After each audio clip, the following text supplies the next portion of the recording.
Hola amigos, buen dia. Grava is in Lima, Peru, where we have some exciting stuff going on today. We're gonna go see Marino, who's a fabricator of bicycles in Peru. So we're gonna take a look at how Peruvians manufacture bicycles. And not only that, I have to come back. I'm in Parque de Kennedy, and there are gatitos everywhere. Hola gatito. ¿Cómo está? Gatito, kitty. Anyway, stay tuned for more as we go see Marino Bicycles in Lima, Peru today.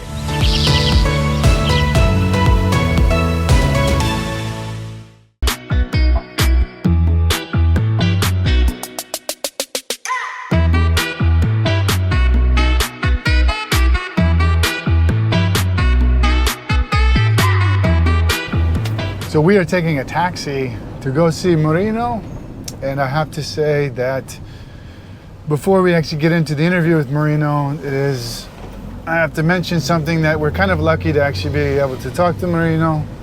It was unfortunate to hear that his wife passed away on 29 September, and it has been a very difficult time for him. And not only that, she has been battling because of the virus that we've all been experiencing over the many years that has impacted us all. They've been dealing with that as a family for a couple of years now, in and out of the hospital, and then moving his shop out away from his house for his wife's benefit last August through December of 2022. And so we just feel fortunate to have the opportunity to talk to Marino. Everybody in life has difficulties, and we need to be aware of that and sympathetic,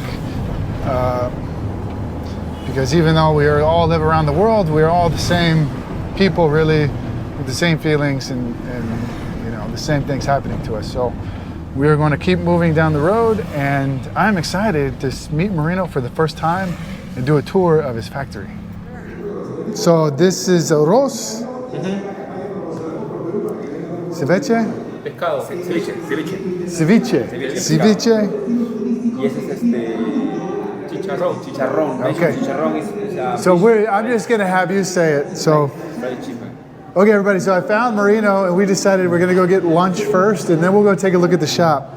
So here's Marino from Marino Bikes, and we're eating some delicious food. This is arroz. Arroz chaufa, y ese es ceviche. Ceviche. And chicharrón de mariscos. Chicharrón. Okay. So let me eat this wonderful Peruvian food, and then we're going to go ahead and we're going to talk to Marino about the history of Marino Bicycles, how he got started, and show you around the shop. Okay, let me get to eat. So this is 11 years ago, and the local news station was doing an expose on Marino building custom bikes for the international market, which was a big deal for Lima, Peru, and Peru in general at that time. And this was him working in his house. Now in 2022, his wife was really sick from the virus, the COVID virus and the infection. And he had to spend the summer of 2022 through December of 2022 really just building a new shop. And so in the days he was building a shop, and then in the afternoons he was spending time in the hospital with his wife. So really this is a story of perseverance and about how one man just keeps moving along and improving his processes and really making great bikes. So let's take a look at Marino's shop as it is now, 3-story building, and how he's building bikes. So here we have a CNC machine. He's got a really large, magnificent piece of gear in his shop. Really allows him to fabricate whatever materials that he wants. Like right now we're looking at some of the computer imagery, and then he's actually cutting out some of the bottom brackets for holes. He's making holes in some of the bottom brackets for cabling. And so a really, really neat thing there, having that CNC machine means he can really just fabricate whatever he wants to fabricate in his shop. And so when you send in your order to Marino, he puts it on CAD, you do the standard thing, you got to measure out the pipes, that need to be cut. And he has special tools he built himself to measure out how to cut those at length. He has some pretty high-speed machinery to cut this material down into the right lengths to make the bicycles and provide those precision level cuts that you need on your bike, to put the bike frame together. And then this little tool here, he made a handmade tool next to this drill press where he can cut and measure and really set his pipes up at any angle he wants to, and then use the press. In the middle of that press is actually a motorcycle axle. He said he used a motorcycle axle on the press rod piece because it gives it more strength and it helps with cutting the pipes a bit easier. So again, another piece of ingenuity in his shop where he's welding and using pieces and creating pieces to help him make things quicker and better.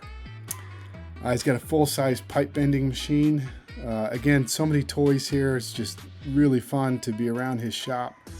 But it allows him to, precision bend the pipes at the angles that he needs in his shop.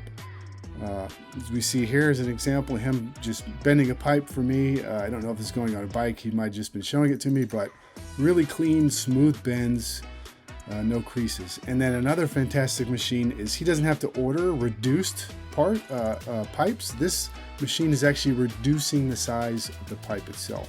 See that? At the top, it's actually thinner, so he doesn't need to order custom material. He just reduces himself. So everything comes up to the jig, and this is, again, Marino's handmade jig. He didn't buy a jig. He made his own jig where they tack the bicycle parts and pieces up to. This is all tacked down, in the jig. And then from there, after tacking, it goes in for the fillet brazing and the other components to his two other welders that each have a station that they work out of, and they're putting those pieces together. And once we move past all the grinding and welding, we go into the most important part of the bicycle process, which is actually making sure everything's aligned and everything's working, or at least straight as it should be for the customer. So look at that piece that he's using his hands there. It's really unique because he made these pieces specific for each type of bicycle. And really it just helps speed up and streamline the process. All those little angles and pieces on that little device, that he cut out and made, measure all different components of this mountain bike here, full suspension mountain bike. And yes, just like all other welders, if it's out of alignment, they get a piece of wood and do a little bit of bending to put everything back in place. And you can see him there using his custom piece again to measure the distance on the bottom bracket and give it a little bend, and bend it a little bit, measure it again, bend it a little bit, measure it again. You wouldn't think this is how it's done, but I'm telling you, I've been to a lot of different bike builders. I've seen what they do, and it does take a bit of bending. Nothing comes out of the jig perfectly straight after you weld it. So you can see he's using another element of that custom piece he created to check the bottom bracket spacing on the bicycle, and then he'll use it again here to actually check the interior measurements of that full suspension mountain bike and make sure everything lines up. Again, really just a masterful piece of ingenuity by having those little custom pieces designed for each type of bicycle. It really speeds up his process. So we go into the last elements, which we're just doing our final measurements, making sure everything's in place. And from there, we're going to move along here to the next part, which is just kind of adding our different mounting bolts that we might have, or different holes in the bicycle for internal routing and things like that.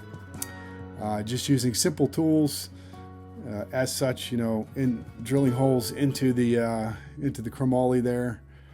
And then also putting like little, I don't know what we call these, but vices, and that allow us to put straight, consistent holes with the exact distance each time, which again provides consistency and speed when you're building each one of these bicycles. So here's a nice little piece we're cutting into the seat post. And look at that, just like that, super easy. We got the seat post slot just by using a little lever and handle. So after we're all done, Marino then validates that everything is correct.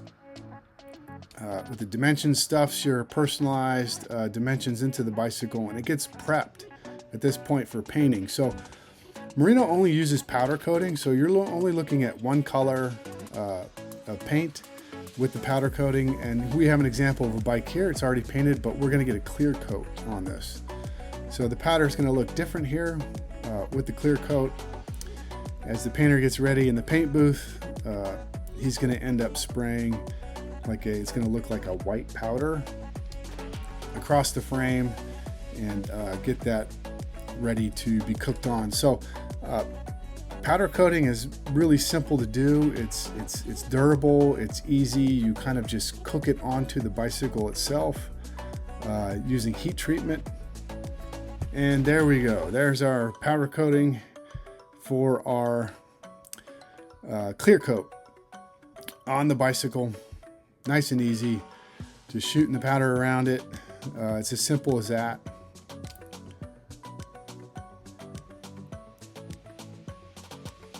Moves it upside down so we get all the powder on all the pieces and parts.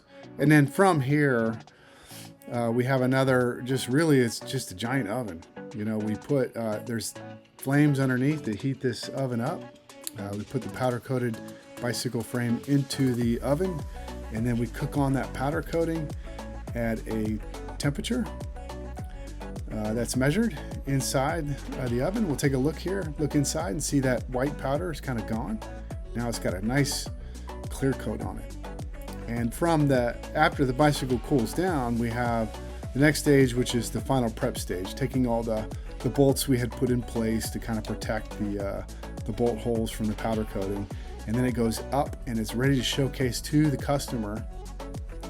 Take a look at this work. It's a little bit different work with the powder coating, but nice Marino logo there on the bicycle. Really good welds. We got it against a white background because at this point Marino himself or one of his assistants takes a picture and then sends it to the customer, showing them their frame that is finished, complete, and ready to go. And I wanted to show this next frame because I love orange, so I have an orange frame sitting up here showcasing on the backdrop. So this is all done on the third floor mostly. We have our products sitting up here on the third floor in some stage of readiness or getting ready to ship.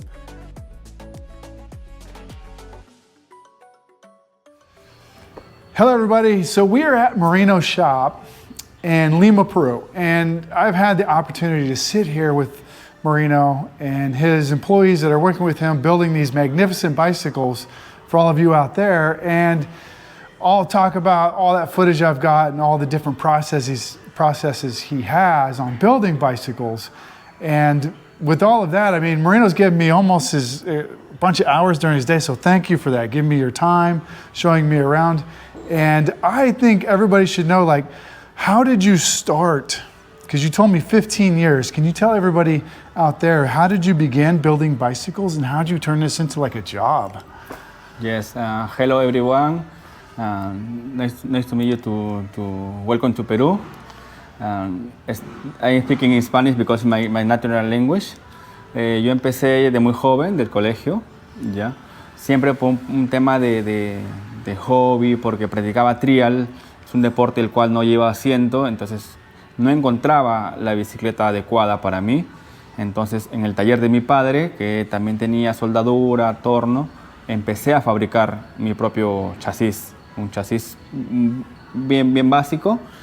Y luego de eso ya el amigo que quería, otro amigo también pedía, entonces poquito a poquito se hizo como una especie de una cadena en el cual ya empecé a fabricar los cuadros, llegando a un punto en el cual mediante un foro de Bike Trials yo publico un cuadro mío en el cual tuvo mucha aceptación, pero tenía el problema de la distancia, el problema del lenguaje para ordenar, ¿no? Porque un chico de Australia, de Estados Unidos, ordenar un marco a Perú era un poco riesgoso en ese momento. No había mucho internet, no había mucha comunicación. Pero yo tomé el riesgo de tomar a 2 clientes que eran lo que me dijeron: Marino, deseo un cuadro, pero no me enviaban la plata porque no había confianza. Entonces les dije: yo te voy a hacer tu cuadro, el chasis al tamaño, la geometría que necesitas, te lo envío a tu domicilio y si es que llega bien, está correcto, me lo pagas. Si es que hay algo que mejorar, algo que rectificar, hago otro y te vuelvo a enviar, ¿no? La idea es que el cliente esté contento. Para mi suerte, el envío fue muy rápido, llegó una semana. Yo estaba trabajando en otro lugar, otra cosa, no me dedicaba a esto. Entonces el cliente llega el chasis y empieza a armar la bicicleta, empieza a publicar a todo el mundo diciendo que sí, Marino fabrica el cuadro de tal manera, me hizo un video inclusive. Entonces eso generó confianza entre las demás personas. Entonces decía: Marino sí va a crearte tu cuadro, no te va a estafar, no se queda con tu dinero. Entonces empezó el amigo, el otro amigo. Y poco a poco empecé del mundo de trial, empecé a migrar a otras modalidades como el bipolo, el enduro, dirt jump, BMX, flatland. Y poco a poco empecé a crecer, ¿no? Llegué a un momento en que dije: no, yo me dedico a fabricar bicicletas. Dejé el trabajo, empecé a comprar mis propias máquinas pequeñas. Y poco a poco empecé a evolucionar, ¿no? Entonces, en el mundo en que yo necesitaba hacer servicios, por ejemplo, había unas máquinas que demoraban, entonces tuve que comprarlas, financiándome en el banco, amistades. Y pude ya poco a poco, ¿no? Step by step. Step by step, little by little. Yes, yes, Okay. just keep building, yes. Poco a poco, entonces ahora ya estamos un poquito más posicionados, tenemos más demanda, hemos mejorado los procesos, la soldadura, ya puedo importar tuberías directas de cromo, ¿no? Tengo tuberías, bottom brakes, dropouts, tengo todo. Y lo que no tengo, you're almost doing all the bicycles. It ya, seems like all of y them. lo que no tenemos, tengo también la máquina aquí, en el cual me permite hacer cosas personalizadas, no dropout, head tubes, anything else. Yes, it's amazing. So, I mean, so you went through this process, and what makes you unique, I think, Marino, is that you're not just specializing in one type of bicycle, you have like done a lot of different bicycles. Yeah. So you've worked through a lot of the problems that a new person might have had. And I really love some of these like ideas that you had and how to make sure the bicycle's straight, how everything's put together. And I can really see it in the shop, even though, it's still a 3-story shop. To me, it's big, but it's not a huge factory. You've put a lot of time and money and work and passion into building this into a real business, making custom bikes and doing it in a way I think is rapido. It's quicker than a lot of custom bike makers do. Yes, es bastante... No es tan rápido porque yo tengo ya 15 años en producción, o sea, es bastante tiempo, ya. He tenido errores, sí, he tenido algunos problemas porque me pedían cosas que no sabía. Fat bikes, por ejemplo, conseguirte un neumático 4.0, 5.0 no consigo en Perú. Entonces simplemente tengo que tener las medidas en los planos y a veces no coinciden, ¿no? Entonces, pero igual, cada error que tenemos, enviamos otro producto inmediatamente, cubrimos el espacio porque nosotros sabemos que un cliente descontento me puede generar muchos clientes más, mala reputación. Yeah, complicado. I guess custom bikes, but you're doing them in like 8 to 12 weeks. And sometimes it takes 6 months to 8 months to get a custom bike made. So you've almost taken that in half. But you do bring up a great point. I think many people want to know out there, like, because you're in Peru, and I don't think a lot of people know Peru that well, but do you have obstacles being a business owner and making bicycles in Peru that maybe other countries may not have? Or is it still just like any business and it's pretty easy to do bicycles in Peru? In Peru, about the bicycle business, el negocio de las bicicletas, es muy enfocado al tema urbano. Hay grupos de downhill, street, pero el tema de personalizado, custom frames, no está muy de moda, digamos, no está muy enfocado. En otros países sí, en Estados Unidos, Inglaterra, la gente sabe qué geometría va a usar, qué tipo de ángulos necesita para que maneje mejor. Entonces, está un poco más instruida. Entonces, esos clientes son los que realmente me vienen a pedir a mí. los cuadros. En Perú, netamente, la producción que tengo es muy poca, las ventas que tengo en Perú. Casi Sí, todo sí. es exportación. Yeah. Debido a que el material que nosotros usamos es cromo molibdeno, es uno de los mejores, tengo que importarlos todos. O sea, no producimos nosotros eso. Y es un poco caro. Y el tema de la soldadura TIG también es un poquito caro. Entonces, es complicado mover algo en Perú. ¿Por qué? Porque en Perú llega todo lo que es las bicicletas OEM o las bicicletas de serie, ¿no? Las más baratas, Yeah. hechas en Asia. Entonces, es Yeah, I difícil. can see that. The prices, you know, some things are more expensive than, I guess I've seen that in other countries. Grava's gone to in Colombia. It's very difficult sometimes to get parts and stuff in because of the prices and importing and exporting. There's some difficulties, but I don't want to get too much into the business stuff. Now, I know a lot of people out there ask me some really deep business questions, but that's not what I wanted to do with this video. Really, I wanted to show how unique Marino is with some of his techniques and the things he uses to put your bicycle together and make sure that you have a quality bicycle when it's shipped to you. And all the checks that are done and all the measurements that are done and put together. So, Marino, thank you. Thanks for having me here in your country and in your factory so I could see everything. Is there anything you'd want to tell anybody else at the end here? Or? Yes, anybody want to know Peru, you can visit my workshop. My doors is open for everybody. My workshop is small. Maybe I have some homemade tools because yes. to produce faster frame. Because some people say why Peru is too cheap the frame. People say why Peru is too cheap frame. Because my production is too huge. I have an employer, I have a welder, I have people to help me to produce huge batch of frame. Sure. And some of those things I seen like on the drill press, like there were some brilliant rapid things where I seen you doing things that I could see if you were producing just that one part over and over again, you could do it quickly. You could do it quickly. So some of your ideas, I was just blown away with how in English is ingenuity, which is the ability to see something, see a problem and fix it and find a solution. So that was really impressive for me. Sí, sabemos que a veces dentro de la producción ha habido demoras, sí hemos tenido demoras en algún momento por el tema de materiales netamente, porque a veces no habían dropouts, las fábricas estaban colapsadas, sobre todo en COVID, entonces ha habido unos retrasos, sí. Hay clientes que piden cosas muy puntuales, doblar el tubo por aquí, cosas muy puntuales que a veces sí demora un poco más. Pero los pedidos estándar, digamos, los que son más comerciales, salen rápido, ¿no? No hay problema. Eso es cuestión de adecuarse y tener un poco de paciencia, así es que uno está un poco complicado, ¿no? Yeah, no, sí. So I hope everybody enjoyed the video. To me, it's more than just a video about a bike builder. It's a video of resilience because of all the obstacles that Marino's had to go through the last couple of years, and he's coming out of this even stronger than before, ready to build even more bikes from Lima, Peru. Now, if you like the channel, please like and subscribe. That really helps us out. Or if you want to follow along, I'll be writing my first newsletter in a couple of weeks at gograva.com. So go on to our website, gograva.com, and sign up for the newsletter. And not only that, we are going to, at Grava, sell Marino bicycles. That's right, we're gonna pick a model, maybe a couple of colors, and then we're gonna present those bicycles at the Philadelphia Bike Expo, March 16th and 17th. So come on out to the Philly Bike Expo and see us then. We're gonna have a couple other videos we're doing of other bike manufacturers in the future and clothing manufacturers in South America. So stay tuned for more, and thanks for watching, everybody. Bye.